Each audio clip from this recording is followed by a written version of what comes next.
Moi, en me faisant bouffer des saloperies, soyons clairs. Ou au contraire, parce que je choisis des éléments de cette agriculture, qui est une agriculture de qualité, de proximité biologique, etc., eh bien, je ne consomme pas ces produits qui sont toxiques pour ma santé, et je me trouve en bonne forme, en pleine forme. Oui, et je n'ai pas besoin d'être vacciné, et je n'ai pas besoin d'aller 50 fois chez le médecin, et je n'ai pas besoin... Oui, donc tous ces éléments-là sont des éléments qui sont absolument essentiels. Alors, le problème du gluten, à un moment je me suis dit, mais au fond, si ça continue, on sait qu'on a à peu près 0,5 à 1% de la population qui ont une allergie au gluten, et cette allergie au gluten, c'est une réalité, donc c'est très peu de personnes, mais ça peut donner une maladie qu'on appelle la maladie cœliaque, et cette maladie cœliaque peut évoluer vers un lymphome. Alors c'est quoi un lymphome? Lymphome, c'est un cancer du système lymphatique intestinal. Or, lymphatique, c'est le système immunitaire. La lymphe, c'est une circulation très lente dans notre corps, qui est la circulation qui n'est pas celle du sang rouge et du sang bleu, qui est une circulation qui transporte des cellules spéciales de notre système immunitaire qu'on appelle des lymphocytes. Lymphocyte, cyte, c'est la cellule. Bon. Et ce système immunitaire intestinal peut être bousillé par du gluten. Bousillé par du gluten. Ça, c'est l'allergie. Peu de personnes. Mais le problème aujourd'hui, c'est qu'on a changé le grain de blé. On ne nous a pas demandé notre avis. On était très contents avant. Alors qu'est-ce qui s'est passé? L'ingénieur, costard 3 pièces, cravate, il est allé voir le paysan, d'un air un peu méprisant. Il dit, moi je suis un ingénieur et toi tu es un paysan. Montre-moi ton champ. Montre ton champ. Pourquoi tu as une haie là-bas? Bah, la haie, c'est mon arrière-aïeul, tout ça, qui a mis ça, pour éviter que le vent ne risque de faire tomber, n'est-ce pas, le champ de blé, de verse le blé, comme on disait. Ah, c'est fini, tout ça, écoute-moi, tu vas voir la récolte que tu vas avoir, tu me vires cette haie, tu auras un champ plus grand. Écoute-moi, je suis ingénieur, toi tu ne sais rien. Bon, il a malheureusement obéi. Et que s'est-il passé? Eh bien, tout simplement, la première année, on a semé, il y a eu une bonne récolte, le paysan était content, il t'a appelé l'ingénieur et il a dit merci beaucoup, il a dit tu vois qu'il faut que tu m'écoutes. Bon. Seulement la deuxième année, la récolte, c'est la moitié de la première. Alors le paysan appelle l'agriculteur, l'agro, l'ingénieur, lui dit qu'est-ce qui se passe? Pourquoi j'ai que la moitié de la récolte? Ben, tu vois bien que tu ne m'as pas écouté, tu es un paysan. Il faut que tu rachètes la semence tous les ans. Voilà l'astuce. Monsanto, Bayer, sont des bandits. Costume 3 pièces. Ce sont des bandits authentiques. Et vous savez, ils sont encore en prison parce qu'ils auront le pognon pour éviter tout ça. La seule façon de résister, c'est très simple, c'est de refuser de consommer leurs produits. Hein. C'est aussi simple que ça. Donc, il faut que vous ayez du pain issu des semences anciennes et que les champs de blé ne soient pas des champs qui nous arrivent aux genoux, mais aux épaules, comme autrefois. Nous étions récemment à Constantine, en Algérie, donner des conférences là-bas, et j'ai regardé les champs de blé, vraiment, c'était à pleurer. Alors que là-bas, les champs de blé, à l'époque, c'était des champs qui permettaient de nourrir les empereurs romains avec un froment fabuleux. Ben maintenant, c'est la cata absolue. C'est une catastrophe. Donc ça veut dire qu'il faut revenir aux blés anciens. Demain, voyez-vous, nous repartons ce soir, rapidement, parce que demain, c'est la fête des blés à Cucugnan. Qu'est-ce que c'est la fête des blés à Cucugnan? Alors, Cucugnan, c'est pas en Provence, comme souvent on le croit, parce qu'on pense au curé de Cucugnan, etc. Mais toute l'histoire, c'est à Cucugnan, à la frontière entre les Pyrénées-Orientales, Rivesaltes, si vous voulez, et l'Aude. Là-bas, c'est un paysage absolument extraordinaire. Vous avez un homme fabuleux, qui est un ancien HEC, et qui est devenu, je dirais, à la fois un paysan. Il fait pousser les blés anciens. Ils ont essayé de lui interdire, hein, la loi. Bras d'honneur. De temps en temps, il faut faire un bras d'honneur à la loi. Moi, je vous le dis très clairement, hein. Ça va être ça pour les vaccins. Bon, on va voir. Ensuite, vous avez cet homme qui est paysan, qui fait pousser les blés anciens. Il est meunier avec des moulins à meule de pierre et pas métallique. Et ensuite, il est boulanger avec un four à chaleur tombante. Et quand vous avez ce pain, vous fermez les yeux et vous avez votre odorat qui est envahi par ces pains quand nous étions enfants. Et quand vous l'avez dans le palais des saveurs, vous n'osez pas avaler parce que vous vous régalez. Et vous mastiquez, et vous démarrez la digestion du gluten. C'est ça le point clé. C'est que vous n'envoyez pas dans votre estomac un gluten qui est de la colle qui fait que votre estomac n'est pas content, mais vous envoyez dans votre estomac un gluten prédigéré par la mastication de vos ratounes et de votre salivation. Nous sommes capables de fabriquer en salive, tout simplement, 3 bouteilles comme ça de salive par jour si on mastique correctement. 3 bouteilles, ça fait 1,5 litre. Et la salive, c'est pas de la flotte comme ça, non. C'est un liquide qui contient des enzymes du goût, et des enzymes de la digestion. Ça, c'est absolument capital à avoir en tête. À ce moment-là, si vous avez conscience de cela, ben vous allez faire attention. Et vous allez mastiquer, comme le disent les Allemands dans un proverbe, je ne suis pas capable de vous dire en allemand, mais ils vous disent, c'est un proverbe, c'est un jeu de mots, que l'idéal, c'est de mastiquer une bouchée quand vous l'avez dans le palais des saveurs 37 fois.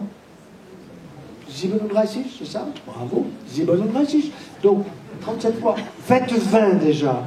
Moi, mes petits-enfants, ils ont remarqué que j'ai une pomme d'Adam, n'est-ce pas? Comme tous les hommes. Bon. Et la pomme d'Adam, ils savent très bien, je leur ai expliqué que chaque fois qu'elle bouge, c'est que j'ai avalé. Ces coquins, ils me comptent la montée et la descente de ma pomme d'Adam. Et ils me disent, tu as fait que 17, il faut faire plus, etc. Mais c'est amusant, c'est un jeu, si vous voulez. Et puis, ça vous oblige à prendre véritablement conscience de ce que vous consommez. Donc, il faut absolument qu'à la Bourboule, monsieur le maire, vous ayez bientôt une boulangerie. Je suis sûr que vous avez d'excellents boulangers qui veulent le bien de votre population et que cette population va demander des pains complets, semences anciennes, et le pain blanc, il faudra le laisser tomber. Ça, c'est l'avenir du pain blanc. Alors, évidemment, non, ça, tu vas alors, il y a maintenant un point sur lequel je veux insister, c'est le côté végétal, les végétaux. Alors, vous savez, les fruits que nous donne la nature, ce sont de véritables merveilles. En ce moment, dans cette période de l'année, mais c'est toute l'année, vous avez des fruits de saison. Et quand la grand-mère me dit, docteur, vous savez, moi je fais 3 fois par semaine à mon mari, avec beaucoup d'amour, une petite pomme au four, je dis, ma femme, vous serez veuve avant tout le monde. Vous tuez la pomme. Vous tuez la pomme, vous tuez la fibre, qui est un prébiotique. Prébiotique, ça veut dire avant probiotique. Et une pomme bio, vous la croquez, vous consommez la peau, vous consommez le fruit, et vous avez dedans du bon sucre qu'on appelle le fructose. Fructose, je préférerais presque dire fruibiose. Vous voyez, quand des gosses me disent fruibiose dans les écoles, je passe souvent dans les écoles, souvent ils disent fruibiose. Ils ont raison. C'est beaucoup plus joli que fructose. Et ce sucre, c'est le sucre qui est l'énergie princeps des neurones. L'énergie princeps de votre citron, pour prendre les bonnes décisions, pour, je dirais, être en bonne forme, pour pouvoir avoir votre cerveau qui se repose, car le sommeil de la nuit doit être un sommeil réparateur. C'est pas un sommeil où vous avez sans arrêt des idées en boucle, le réveil permanent, obligé de vous lever, vous n'arrivez pas à vous endormir, etc. Ça aussi, c'est un sujet qui est un véritable souci. Et j'ai la chance d'avoir trouvé l'un de mes collègues qui a trouvé récemment, enfin il y a quelques années, mais on est en train de mettre au point tout simplement des patchs pour ceux qui ont des problèmes de sommeil, que l'on pourra coller sur la peau le soir à 22h ou 23h en se couchant, pour pouvoir avoir un sommeil réparateur à la place des cachetons qu'on a en pharmacie, qui fait que quand vous sortez des somnifères, des anxiolytiques et des antidépresseurs, ben, vous êtes un peu dans le coltard, quoi. Et en plus, on sait que ces médicaments-là, ils augmentent les risques d'Alzheimer de 50%. C'est officiel, hein? Officiel. Donc, et les labos sont très embêtés parce que maintenant ça se sait et qu'ils se rendent compte que le Noctran, un produit pour dormir, en réalité c'est une amphétamine. Et qu'il faut une ordonnance tout à fait particulière pour le prescrire, alors qu'avant, c'était l'argamanu, on pouvait presque l'avoir sans ordonnance. Il y avait des abus, il y en a encore, des abus absolument considérables. Alors les végétaux, de votre petit déjeuner jusqu'au soir, c'est 4 à 6 fruits frais par jour. De saison, ce qui vous va bien, il ne faut pas s'imposer ce que l'on n'aime pas, bien entendu. Si vous n'avez pas les bananes, ne mangez pas des bananes. Mais si vous en prenez, prenez les petites et régalez-vous. Prenez des pommes, des poires, des cerises, des fraises, peu importe, des fruits de saison, et si possible, issus de votre propre région, et si possible, de l'agriculture biologique, donc de proximité. Ça, c'est extrêmement important. Combien? 4 à 6 par jour.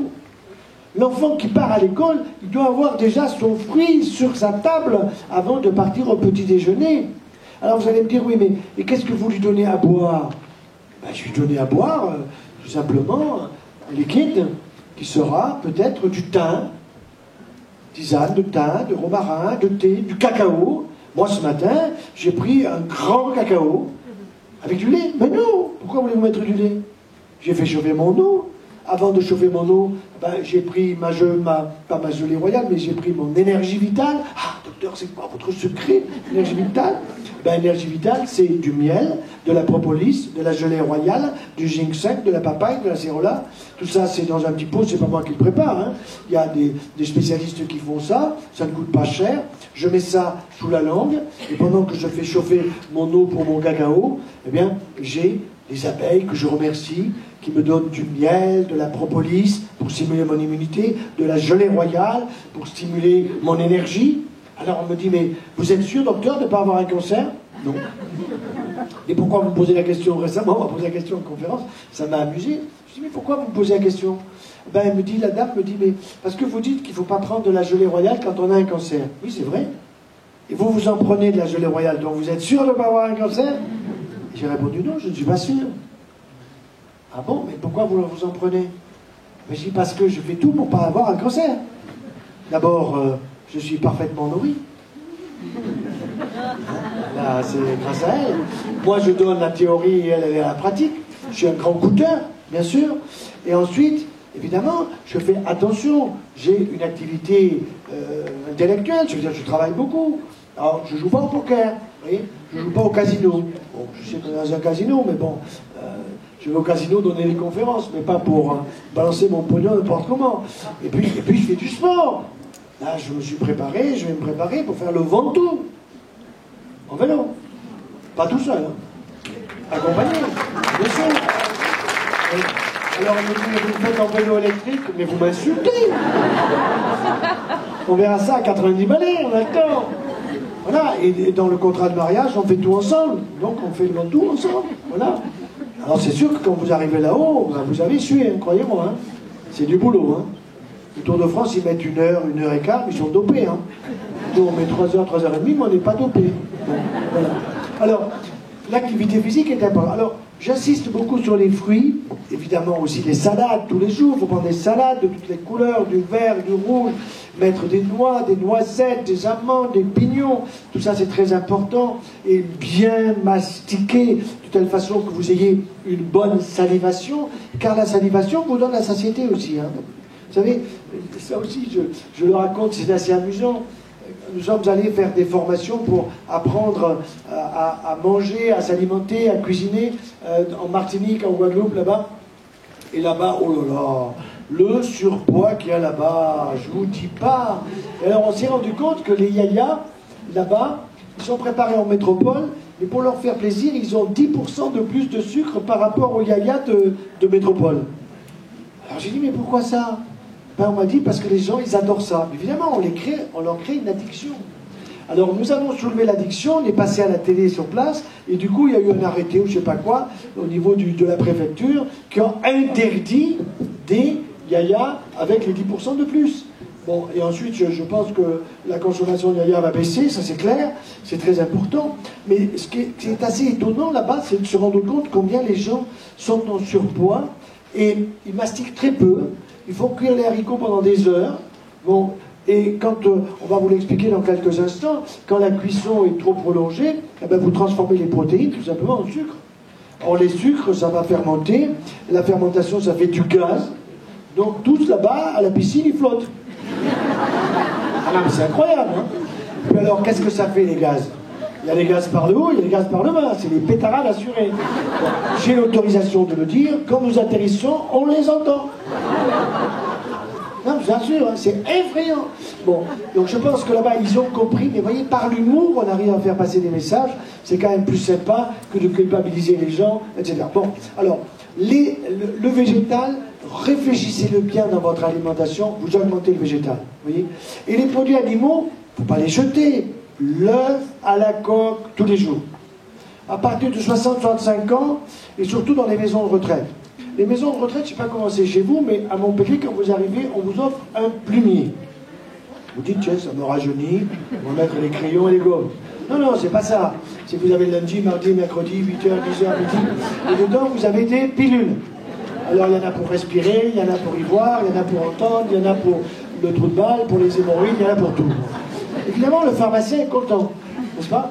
Et puis quand la petite grand-mère, à 9h du soir, elle pleure parce que sa fille l'a pas appelée avant qu'elle aille faire dodo pour lui dire « Maman, je t'aime », alors elle pleure « Mamie, vous êtes déprimée ». Antidépresseur.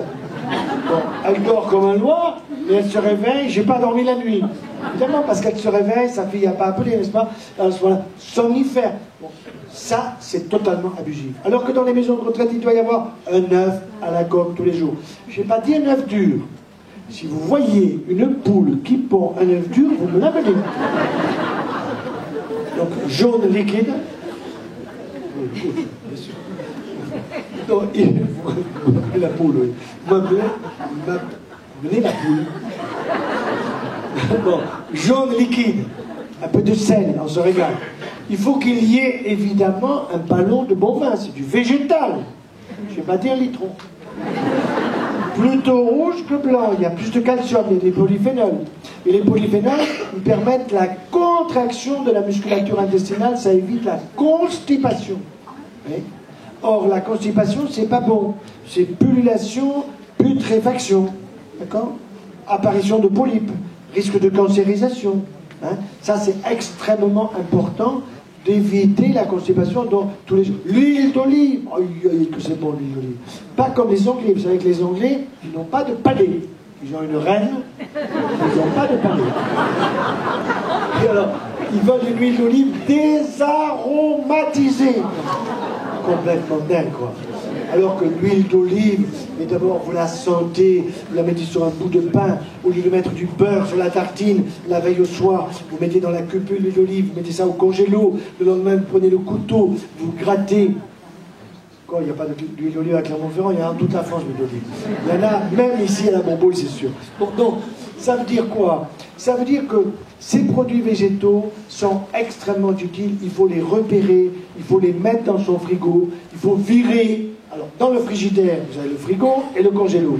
Ce qui est dans le frigo ne doit pas dépasser une semaine. Et le congélo, un mois. Parfois, il y a des lièvres dans les congélos qui sont là depuis longtemps. Hein. Les lièvres ou des perdreaux, j'en sais rien. Mais le congélo, vous perdez tout. Vous perdez toute la qualité nutritionnelle du nutriment, de l'aliment, vous voyez. Donc ça, ce sont des choses qui sont importantes. Alors, l'agriculture biologique, pour moi, je suis très ami, nous donnons des conférences ensemble avec Pierre Rabhi. Et Pierre Rabhi, quand nous étions il n'y a pas très longtemps ensemble à l'école, je fais exprès de dire l'école d'agriculture Purpan à Toulouse. Vous savez qu'ils ont supprimé le mot agriculture, hein, c'est impensable. C'est des étudiants qui l'ont dit. Ils ont mis école d'ingénieur.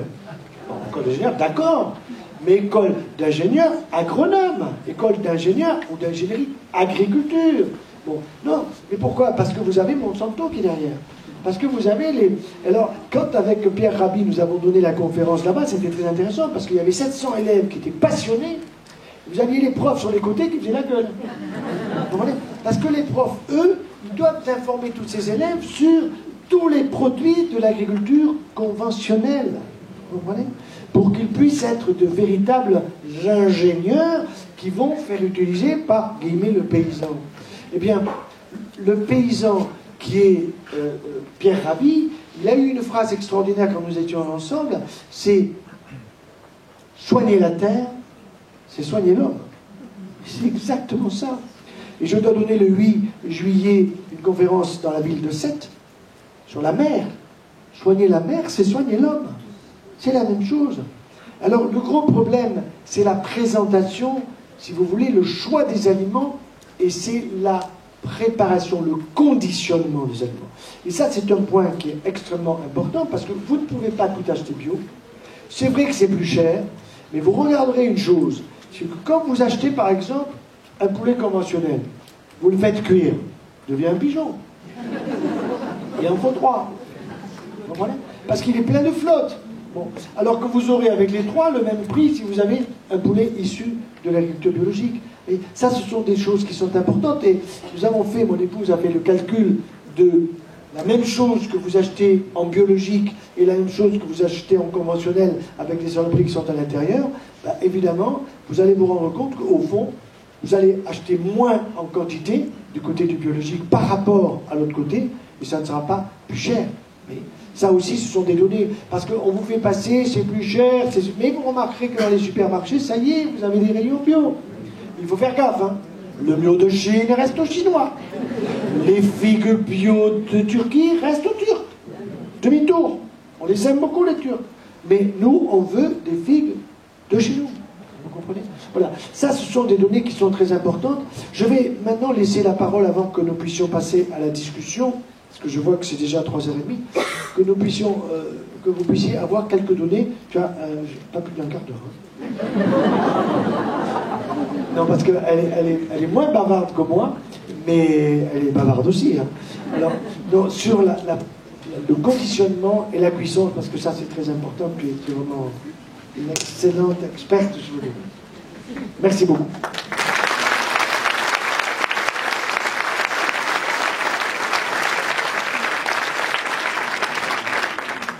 Ça va être rapide, parce que j'ai déjà dit la moitié de ce que j'ai dit. Bonjour. Alors, quand on est devant... Allô? Voilà. Quand on est devant son assiette, vous avez bien compris qu'il vaut mieux que l'assiette, ce soit vous-même qui la remplissiez, plutôt que l'agroalimentaire. C'est-à-dire, que ce soit bio ou non, la conserve, non. La conserve, elle subit des traitements. Pour être conservée, elle doit être ou stérilisée ou additionnée de conservateurs, d'additifs. Et voilà. Donc vous sortez complètement du naturel. Alors j'ai l'habitude de dire que s'il doit y avoir un paramètre important pour la nutrition personnelle, eh bien c'est le mot naturel. Et ce mot naturel, comment vous allez l'illustrer? Eh bien, vous avez 5 sens. Vous, comme moi, comme lui, nous avons 5 sens. Alors là, les enfants le savent très bien. Et 5 sens, c'est la vue, l'odorat, l'ouïe, le toucher et le goût. Eh bien, ces 5 sens, vous pouvez les utiliser pour reconnaître le côté le plus naturel possible de vos aliments. Et quand vous allez partir au marché, eh bien, vous allez les exercer pour reconnaître quoi? Couleurs. Les couleurs, ce sont les vitamines. Les odeurs, les parfums. Vous savez, quand vous choisissez un melon, vous aimez bien sentir le parfum. Quand vous avez des tomates, vous mettez le nez sur les tomates. En fait, c'est la queue qui sent. Hein, ça, il faut le savoir aussi. Donc, la pomme, il faut sentir le creux de la pomme. Et vous avez des odeurs. Et là, l'odeur, on voit bien si l'odeur est chargée de sens, est chargée de nutriments, ou si elle est éthérée, passagère. C'est comme les roses. Hein. Vous savez que vous avez des fleuristes qui vendent des roses bio. Les roses naturelles ont beaucoup plus de parfum que les roses de serre. Voilà. Couleur, odeur, saveur. Alors, les goûts, eh bien, ce sont les sels minéraux. Sels minéraux. Et donc, pas besoin de rajouter du sel en excès ou d'autres choses hein, pour rajouter du goût. Ce qui n'est pas le cas des conserves. Les conserves ont perdu leur goût du fait de la stérilisation, donc on va ajouter, parmi les additifs, on va ajouter des sels, des sucres, des exhausteurs de goût, glutamate, etc. Et la texture.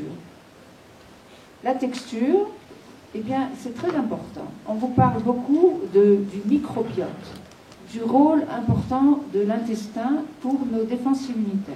Ce microbiote, il est nourri par les végétaux bien préparés, les fibres végétales bien préparées. Ça veut dire que ces fibres doivent être en bon état. Alors, couleur, odeur, saveur, texture, ces 4 paramètres qui correspondent à vos sens. Oui, alors j'ai oublié de vous parler de l'ouïe. Quand vous choisissez c'est le mot espagnol qui me vient, une pastèque, eh bien vous tapez dessus. Et si ça sonne bien, si elle résonne bien, c'est qu'elle est bonne. Si elle sonne mat, c'est qu'elle est trop mûre.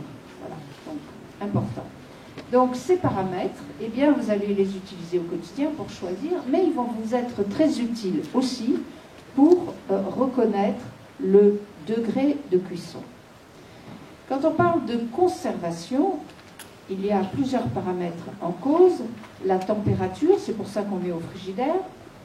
L'obscurité, la lumière, ce sont la chaleur, la lumière sont des paramètres qui vont dégrader les aliments. Donc au frigo, c'est à l'obscurité. La lampe s'éteint quand on ferme, c'est au frais. Et vous avez aussi, très important, et on n'y pense pas, c'est la durée. Et vous savez pourtant très bien que quand vous laissez vos végétaux, votre salade par exemple, à l'air libre, elle va très vite se flétrir, elle va perdre sa couleur, se dessécher. Voilà. Donc la durée est très importante. Eh bien, on retrouve toujours ces paramètres organoleptiques, cette carte d'identité des aliments, et on va les retrouver au moment de la cuisson. Les modes de cuisson ne sont pas anodins. On peut faire dans nos cuisines des catastrophes bien pires que celles de l'agroalimentaire. Oui. Eh bien, quand vous utilisez par exemple la cocotte minute, cet instrument magique que nous avons hérité de nos grands-mères, cette cocotte minute qui, vous connaissez le bruit. Et puis l'odeur, elle est très caractéristique. Cette odeur, elle s'accroche au rideau, aux tapisseries, au tapis, au tissu du canapé, et elle ne quitte plus nos appartements. Eh bien, cette odeur, qu'est-ce que c'est? C'est la perte totale de l'identité des aliments qu'on a cuits. Ah oui, ça sent plus pareil. Les lentilles, que vous les sortiez de la cocotte minute ou que vous les sortiez de la boîte de conserve, c'est la même chose. Elles ont une odeur de lentilles trop cuites, de lentilles molles. Ça gaze, ça ballonne, c'est normal. C'est trop cuit, c'est du sucre. Qu'est-ce qui fermente dans le jus de raisin pour faire du vin? C'est le sucre. Voilà, vous avez compris. Donc, ces fibres qui sont transformées,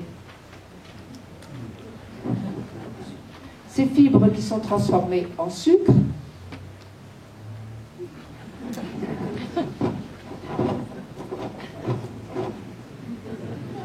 doué en technique, Ces fibres qui sont transformées en sucre, elles sont totalement dégradées et elles ne vont pas pouvoir nourrir votre flore intestinale. Si vous voulez trouver un mode de cuisson qui préserve tous ces caractères organoleptiques, toute cette carte d'identité des aliments qui contient les nutriments dont vous avez besoin pour votre santé, eh bien, il faut vraiment faire du ménage dans nos cuisines, c'est-à-dire qu'on va exclure la cocotte minute, complètement, c'est un autoclave, c'est un stérilisateur. Mettez-vous bien ça dans la tête. La cocotte minute, la friteuse, les huiles frites à plus de 300 degrés qui sont réutilisées plusieurs fois, c'est une catastrophe. D'ailleurs, les pommes de terre frites, c'est du sucre avec du gras. Du sucre et du gras. C'est bon, c'est goûteux. Voilà. Et vous allez exclure le four à trop forte température, la poêle mise à fond qui va vous cramer les huiles. Dès que l'huile fume ou les graisses fument, c'est des graisses qui sont dégradées et qui deviennent toxiques et cancérigènes. Voilà. Alors, je vais faire court. Bon, le micro-ondes, vous savez, il ne faut pas l'utiliser non plus. Et je vois que mon quart d'heure touche à sa fin, madame, c'est ça? Je vous vois regarder votre montre. Eh bien, il y a un mode de cuisson qui est vraiment respectueux de tous ces paramètres, c'est la vapeur douce, à une condition, c'est de respecter l'équation température-durée. Alors, la température, c'est facile, puisque la vapeur d'eau, vous savez, l'eau bout à 100 degrés, c'est une loi physique. Et j'insiste en disant que c'est aussi une loi physique, que la vapeur qui s'échappe de l'eau en ébullition, elle est à 95 degrés. Voilà, pour qu'on ne me repose pas la question, parce que souvent j'ai la question, et de plus en plus souvent d'ailleurs, c'est curieux, Mais comment vous savez que la vapeur, elle est à 95 degrés? Alors ça, je pense que vous avez des batteries de cuisine avec un thermomètre dessus. Et ça, on va y revenir, c'est très trompeur.